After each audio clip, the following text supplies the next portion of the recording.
here we had your favourite corner where we're going to answer some of your questions and hopefully give you some extra guidance on what some of the things which are burning issues of the day. So over to you, Mr. Fishbourne. Indeed. Well, this first question is from Biggles. And Biggles is saying that he or she has planted goodness knows how many different types of seeds in trays, scattered throughout the bedroom where the ambient temperature is about 20 degrees. A lot of them have started coming through now. At what stage of the whole process do they need to remove the propagator lids? Most of the plants at this stage apparently resemble something that looks like salad cress. Oh, they've obviously been too well spot. What an unusual place to grow all your plants in your bedroom. In the bedroom, yeah, but anyway, it's a good place to get them to propagate. Yeah. But the problem is growing anything indoors is plants, once they have emerged through that compost, need all-round light. Otherwise, they grow leggy towards the light. So now they're up, you need to get them out into an area where there's good all-round light, conservatory, greenhouse even better. And again, once they're up, take the lids off and only occasionally put the lids on at night if there's a rapid decline in temperature. Indeed. I mean, I tend to, purely when I propagate seeds in the windowsill, just to get them up and through, the only reason I have the plastic bag over the top of them is just to keep the moisture in. Right. To stop, and as soon as they come through, you take it off. Take it off, yeah, because they get drawn and they get spoiled. So yes, get them out of that bedroom, get them somewhere cooler, get them with good all-round light. Excellent. And this is UK Ross UK is asking whether he or she can grow cucumbers, gherkins, or even chillies outside. Well, you can grow them. The cucumbers, you can grow the ridge outside, which are these knobbly type ones, and they're a bit more hardy than these ones which are all female, which you grow in the greenhouse. But you can get away with it. Again, gherkins are only like a marrow, so you can get away with them fairly easy, gherkins. But chillies, again, tend to like it warm, unless you've got a really south-facing spot where someone out of the wind, someone to keep them nice and warm. Chillies are better off in a decent-sized pot on your windowsill, and they'll grow extremely well. They don't like being outdoors, chillies, do they? No, they don't. They like it hot because they need the heat to make them form quite nicely. They do, and I mean, I've been very successful growing cucumbers, but my plot is a south-facing slope. It's incredibly warm, it's slightly elevated. And again, they are ridge, I assume, which is a different. You know, you would not grow. Market more, I think. Market more, they're called, and they do extremely well. Little short, fat cucumbers. Yeah, they tend to have a little spike to them as well. So yeah, they do. Look like an hedgehog which has been shaved. Shaved hedgehog. Have you ever seen many of those? Nobody shaved hedgehog. No, I've seen a few cucumbers outdoors, but never shaved. So anyway, so there you go. You can do it if you try. And this last, but penultimate question, in fact, this is from Karen's Han 1, nonetheless. Has anyone noticed an unusual amount of ladybirds this year? We have hundreds.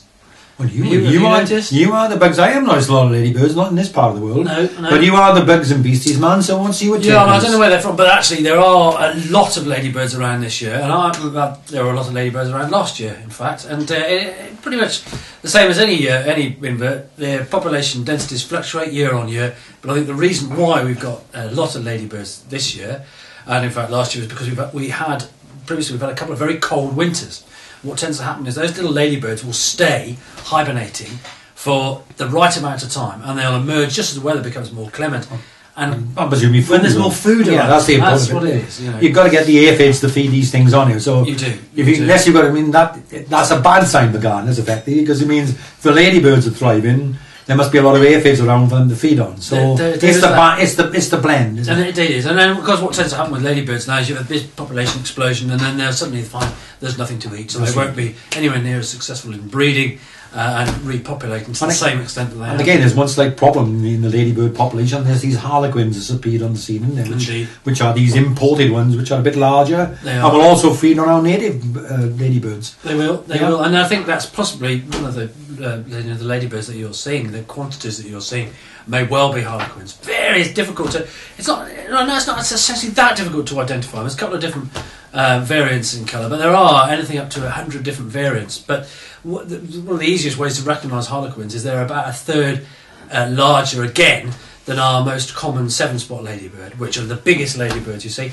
But having said that, there are lots of 7-spot ladybirds around as well. Yeah. So they all seem to be thriving, and I think the harlequins will do well on a continuous basis from now on in, because they are by virtue a very successul species, and they're marched across the UK. That's right, they've marched across it. They've crossed it. They've swum the Channel with David Williams, and then they're I mean, I think they're an Asian ladybird, but they originally were reintroduced across North America, and they've done extremely well. Pushed the boundaries right away across North America.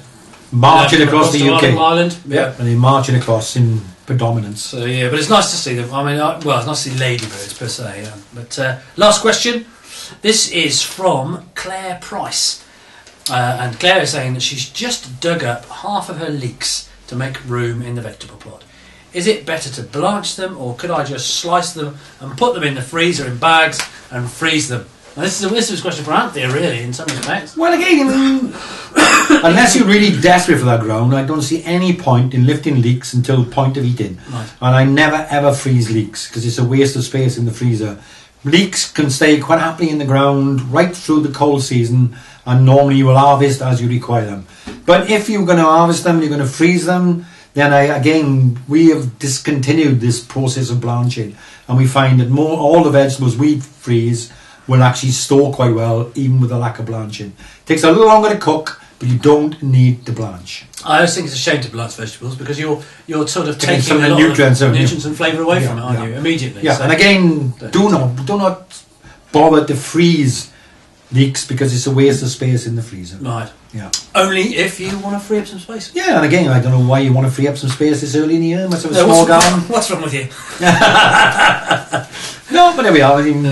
So there we are. That's a short, brief interlude with the questions. I hope we've put some answers your way. But don't forget, keep these rolling in because we need a good, broad section of questions. We will do next month again to visit the question and answer page and see if we can come up with some problem solving on your behalf.